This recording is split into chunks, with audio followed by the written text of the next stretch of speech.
In this guide, I'm going to show you how you can use boss tickets here in Sailor Piece on Roblox. Before we do get into this guide, make sure to like the video and subscribe to the channel with all notifications on. It really does help the channel and lets us know that you want more content like this. We'd greatly appreciate it. And if at any point throughout this guide you had any questions, ask them down in the comment section below and we can help you out further. I'm going to be doing my best to reply to every single comment down there.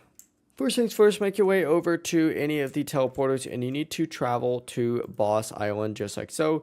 Teleport there, and once you are here, kind of make your way past the boss summoner straight to this guy right here. This is the box exchange area where you can actually use your boss tickets to go ahead and get some stuff. Now, some stuff costs different. For example, the Excalibur costs 65 boss tickets, the Kinshi costs 250, the Soul Reaper is 500, and currently that's actually all that's available for me.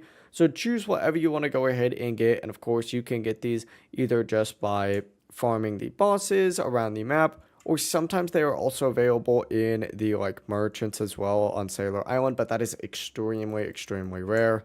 Just farm bosses here on Boss Island and then you can use it just like so. If you guys had any questions, ask them down in the comment section below and we could help you out further. I'm going to be doing my best to reply to every single comment down there. Before you do leave this guide though, make sure to like the video and subscribe to the channel with all notifications on. It really does help us out and it lets us know that you want more content. Have a great rest of your day though. Peace.